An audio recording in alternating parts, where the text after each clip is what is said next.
Paano pala yan na ano na nabagsak yung bahay nyo? Na hangin? Bigla na lang yung may malakas na parang hipo-hipo. Sobrang malakas ng hangin. Tapos, di ko alam ano na pala siya. Dandaan na parang tumagilid yung bahay. Tapos, pagka madaling araw, pinano lang kami. Pinatawag ito. Pinabot lang kami ng madaling araw. Nalin namin yung dandaan ng nagturog-tunog ba. Dandaan ng ano ba, na Buti putol yung makahoy. buti hindi kayo nadaganan. Buti may rip, kasi kung wala rip, talagang wala. Nasya kami. Pag na yung Grocery. rip, doon nakalagay sa gilid. Siya yung nakasangga sa malaking kahoy, yung nagsasahig ba na malaking kahoy sa taas sa sahig. Yung ng mga sahig. Siya yung nakasangga. Ngayon ano na Kaya, yan? Ibig sabihin, yung bahay mo wala nang nakatayo, puro na nakadapa lahat. wala na. Nasa video lahat. Wala na. Paano na kayo matulog diyan? Saan na kayo natutulog? Pansamantala mo kami ito sa labas. Nagtrapal kami. Tapos, yun nga, na sabi ni Malitor Devan, ano po siya ng tulong sa grupo niya. Sana, nagpabukin ko lang. Sana nga no. Ano ko kasi i-post ko kasi siya sa channel ko. Sana may makapansin sa inyo kahit malayo man tayo. Kahit nandito man tayo sa Dait tapos nandiyan ka sa Iligan City, kahit lang man makaabot ng tulong diyan, tapos ikaw na lang bahala, sana magpatayo ba, ganun na lang sana. Kahit kubo-kubo lang ba, mahirap din yung mga gamit dito, buti lang. Sa awa ng Diyos, hindi pa umuulan kasi sa ulan, basa talaga lahat. Takpan mo na lang yan ng mga trapal, yung mga gamit mo. Kaya yung trapal, hindi lang din ito kasi mahal man yung trapal. Kaya nga no, ang hirap talaga, puro ano. Mahirap din. Ako naman din, mahina yung views ko. Saglit lang yun nagtaas ng mga tapos wala na rin. Mahina na rin yung views ko. Kailangan magsikap. Kailangan talaga eh. Kaya kasi nag-apply na ako, hindi pa ako pwede mag-alis kasi hindi ko man pwede iwan ganito sitwasyon ng mga bata. Maliit pa. Ilan nga anak mo? Tatlong mga maliit dito, wala na yung mga malaki. Wala na sa akin. Sikap na yung mga malaki. Yung mga maliit na sa akin. Tatlo. Ilan nga lahat yun? Marami na sila, 5. Pero yung dalawa, anak ko yung dati sa nung dalaga pa ako. Itong tatlo, ito lang yung anak namin ngayon. Yan na sa pangalawa mong asawa. Yung tatlo. Oo, Puro babae no? Puro babae, maliliit pa. oo, maliit pa. Ilan nga ang taon yan? Ilan taon yan sa tatlo na yan? Ang panganay, 7. Ang pangalawa, 5. Ang pangatlo, 3. 3. Ganon. Dapat lang ito mag-anak. Nawa mo, G. Sana may mag-abot ng tulong ba? Sana may kahit konti para makatayo ka lang ng kubo-kubo para mapaayos yung kalagayan nyo. Kubo lang ba? Uso na yun. Oh, Mahirap kilala ka naman ni Sis Jean Stordivant, siya naman yung tumutulong sa iyo paunti-unti. Pero kailangan pa ng kailangan pa ng alalay si Jean. mahirap talaga kasi kaya naman kay Martin marami rin tinutulungan. Oo nga eh. Kailangan may mag-alalay pa. Kasama na kapitang dapat Ang ang kawawa kasi diyan yung tatlo mong anak. Yung asawa mo nga, anong trabaho yung asawa mo? construction, natiyo sa pagtrabaho kasi dito sa amin, mag-asikaso ng matulugan namin na kasi hindi man kami ship dito kung wala siya. Lalo na pag rapalan yung gamit.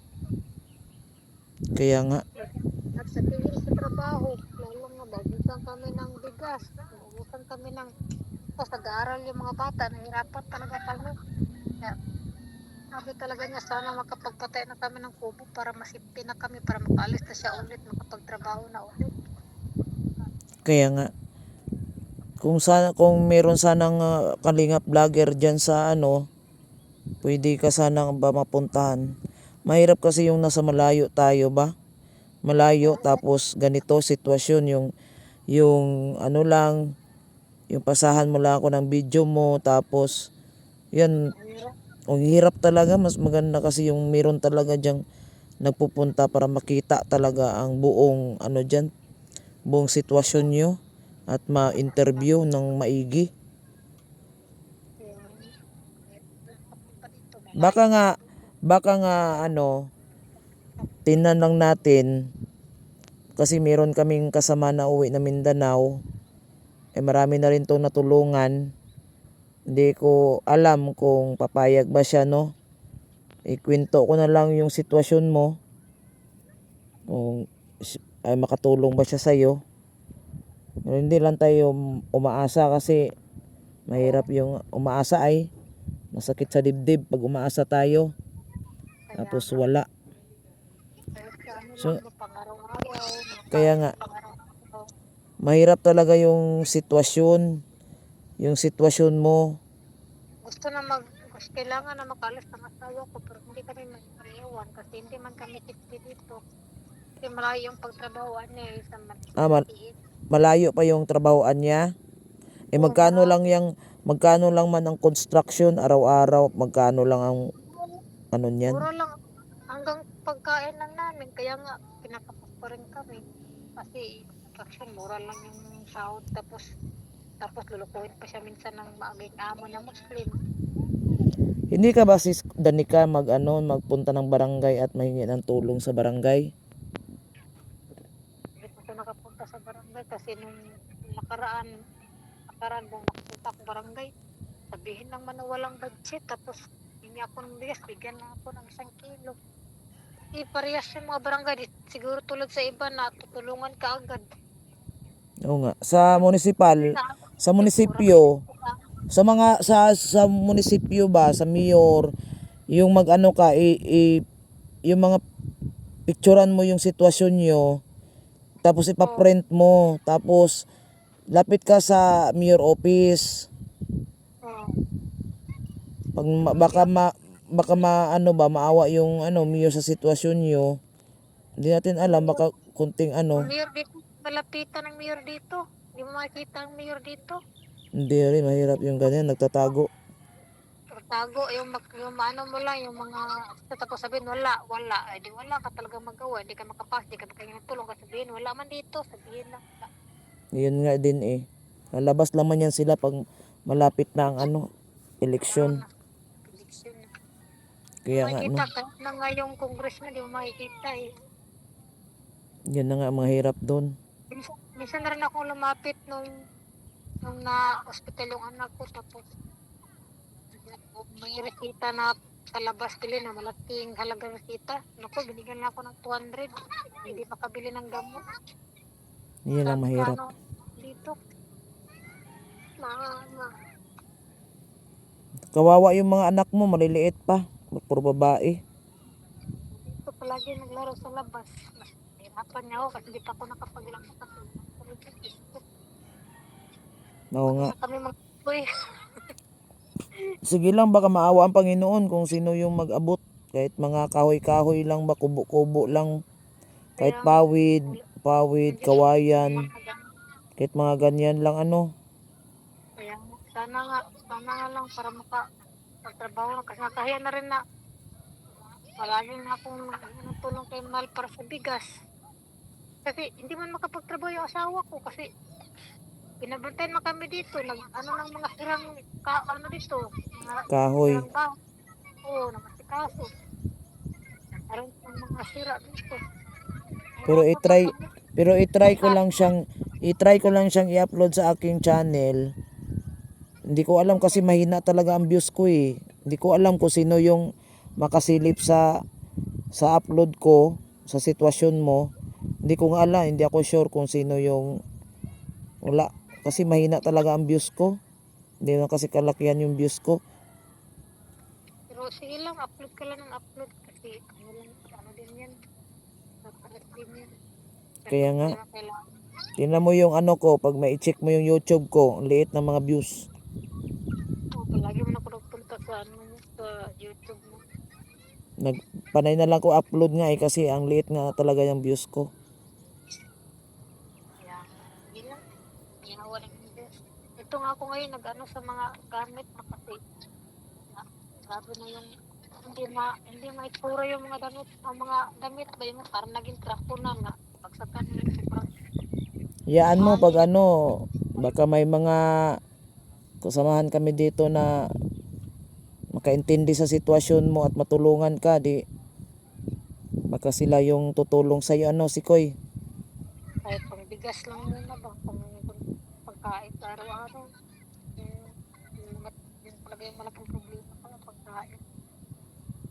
Sige, baka mabiyayaan tayo si Koy at maano, maski bigas na lang si Koy, ano, mabigyan lang kita. Yung ulam, pwede na mag-ulam ng tuyo, asin, tubig. Basta lang importante. Sige. So hanggang dyan na lang si Kuya. Ano na lang tayo. Connect na lang tayo, ano. Oo, salamat na. Sige. Ingat kayo. Oo, salamat. Bye-bye. So ayan mga kalingap, ano, narinig niyo yung usapan namin ni Danica. Si Danica guys, sa mga hindi pa nakakilala kay Danica, siya yung OFW at nag-viral yan siya kasi nag-viral yan sa TikTok, then nagka-problema sa abroad hanggang umuwi siya sa Pilipinas, kapiling ang pamilya, then yun na nga, hindi na siya nakabalik. So na-meet natin si Danica sa Iligan City. So binigyan namin siya ni Sis Jean. Sis Jean Sturdy Band nagpadala sa atin ng pera. Bago tayo bumalik dito sa Dait, sa Bicol, na-meet up ko muna si Danica. Inabutan namin ng 10 kilong bigas at cash pang ulam.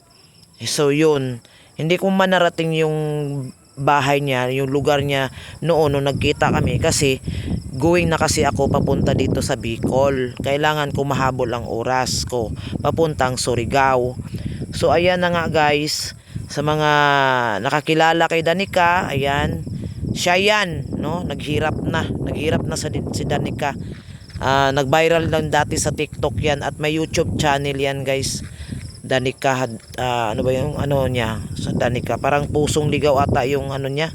Then so naghingi nga siya ng tulong sa atin, sana may makaabot ng kahit kunti dahil wala na talaga silang bahay, bagsak na talaga yan, kalat-kalat yung mga gamit, ayun, hindi na wala na talaga. Ang kawawa lang dito yung mga anak niya, mga kalingap. So na-meet up na natin yan siya, na-meet up na natin sa Iligan City. So na nga siya.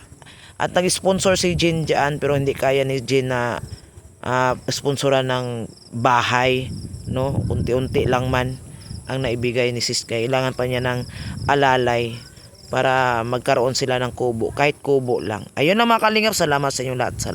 Thank you, bye.